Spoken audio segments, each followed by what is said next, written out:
If you guys are at all concerned about the future and the environment, then I believe you guys are really going to enjoy this interview. This interview inspired me and left me optimistic, and I hope it does the same thing for you guys. This is Toyota. Hey guys, James Doyle here, and we are here at Toyota, just at Macau 401 here, and I am here with the president of Toyota, Larry Hutchinson. Larry, it is great to be here with you. Great to see you again. How has things been with yourself? Excellent, James. Good to see you. All dressed up. You're looking great, but you've got your welding boots on, so you're still here to do some work. So it's good to see that. You're working on your build. I'm always prepared. That's good. But it's really cool to be here with you again. You know, I haven't seen you since I last interviewed you at the auto show, and that was really fun as well to talk to you then, right? Yeah, a couple of years ago. Yeah. It was a great connection. I actually went back and looked at that video, and it was really good. It was cool. Absolutely. A lot of fun. So I'm glad you came back. Absolutely, thank you. Now, something that I always really love about Toyota is that Toyota has always been, you know, it's always been such a well-respected car among the community. Yeah. It's always had such a high level of, just quality control. And, again, a lot of people out there, everyone knows how reliable the Toyotas are. And Toyota builds cars that are meant to last, that are strong, well-built cars. And I guess this is really a question about the sociology about Toyota. Why is it so important to Toyota to build a car for the people that people can drive and that's meant to be driven? Yeah, it's an interesting question. So first, thank you for recognizing, many years, 70, 80, 90 years of car production and what it's taken to do that. I would say that if you go right back to the DNA of Toyota, like there's two key things that we believe in and part of the Toyota way: continuous improvement and respect for people. So continuous improvement is about always working and empowering people throughout the organization, throughout the lines, throughout the engineering, production, wherever that may be, to always look of a way to build something better and with better quality. And over again, all those years, it's just been an iterative process. That learning is given from one, master craftsman to another master craftsman through the process. And it's a commitment to a long-term vision about what is important to people. And fundamentally, quality has got to be the foundation for what you build cars on. And at least that's what we believe. And it's, as I said, it's not one person who does that. It's a way of thinking. Right, so everyone has an end-to-end cord. They can pull it down, shut the line down if there's an issue, and that happens all the time. But it's up to those people also to fix problems. Everyone is responsible for quality. Now, something I really liked about Toyota is that you guys have such a great a lot of green initiatives that you guys like to do, and you guys are doing so much with different warehouses, making sure you're just a general green company. And even before it was legislated, Toyota has been going out of their way to do things to help the environment and help the planet. So tell us about that. Yeah, it goes a little bit back to, we were talking about quality earlier and about the DNA of Toyota and what it believes in from our organization. So like we believe that we need to, improve society through mobility. Right? And that's a really big statement. And it's not just about building cars and frankly making money at doing that, although those things are obviously important. It supports R&D and all this kind of stuff. But it's a bigger belief system than that. And that's one of the things I really love about, and I've spent my career working with Toyota. I really believe in that whole DNA. And if you think about environmentalism, it's a really big part of that. So, we started to work on Prius back in the late 80s. Like that whole idea, because we thought there's a better way to do this. There's lost energy in a vehicle, and you can recapture that and become more efficient. And we put out 2050 charter about carbon neutrality out back in 2015, long time before the governments really started to accelerate their legislative direction with regards to reduction of GHG, which is a good thing. Like the reduction of GHG has got to be the goal, and we all have to be committed to do that. But it's something we've done because we just believe it's the right thing to do, right? And so as an example of that, and I'm not talking about production of automobiles, but as an organization, we need to build a new warehouse. And we've done that. It's up and running in Bowmanville. It's actually a carbon neutral building that's 360,000 square feet on the floor, right? Really? And there's also mezzanine as well, makes it over 500,000 square feet. It's got a big solar panel array on the roof now. It has geothermal heating, all those things that actually make it carbon neutral. There's over 100 people that work in there. There's fork trips and tows running around. The building is still carbon neutral. It's the biggest of its kind in Canada. We didn't have to do that. There's no legislation that says you need to do that, right? That's just something we don't advertise it per se. I know I talk about it in interviews periodically, but it was the right thing to do. We could do it. It's not cost prohibitive to do. It's just a commitment to making some more investment, obviously, but because you want to do that, and we need to do that. Like when, we'll green all our facilities as we update them, because it's just something we believe in. Now, something I really like is that Toyota really has a culture of social responsibility, based on what you just said, which is really, really cool. They're really leading in not just the automotive industry, but just leading to show how people and how we can all, make the world a better place, which I think is really, really cool. Now, something I love is hydrogen technology and what Toyota is doing to look and research to find, different alternative fuels and alternative solutions.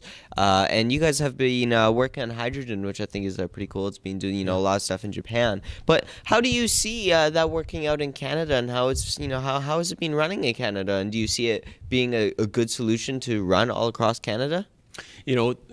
Hydrogen is, first of all, we've done a lot of work on hydrogen. We sell a hydrogen vehicle, fuel cell vehicle now in Canada as well. Some in Quebec, and we have a good size fleet out in British Columbia as well. So it's practical technology, which is great. It's technology, again, we've been working on for a long time, decades to bring this forward. It's a long-term technology, and we all, as manufacturers, as competitors, believe there's different ways to get to the end goal.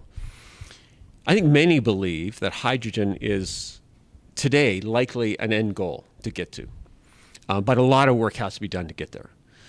In Canada, it is practical, and more I think we're seeing this, that it's probably better for us to focus on where we can commercially with our hydrogen car, but also support, where possible, hydrogen in heavy-duty vehicle.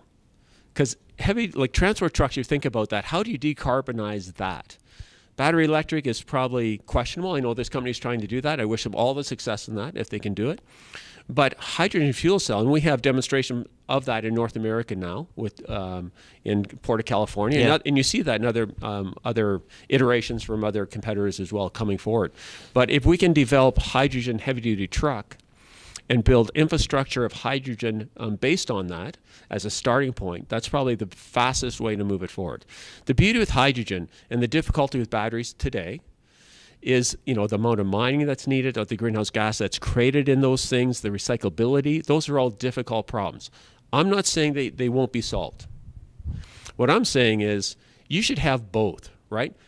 Let's not give up on hydrogen going forward, because we know it's a long-term solution. If someone can invent a better solution, that's competitive. That's great. If batteries can be made smaller, lighter, less mining, and they work in the future from a GHG point of view, that's a wonderful thing.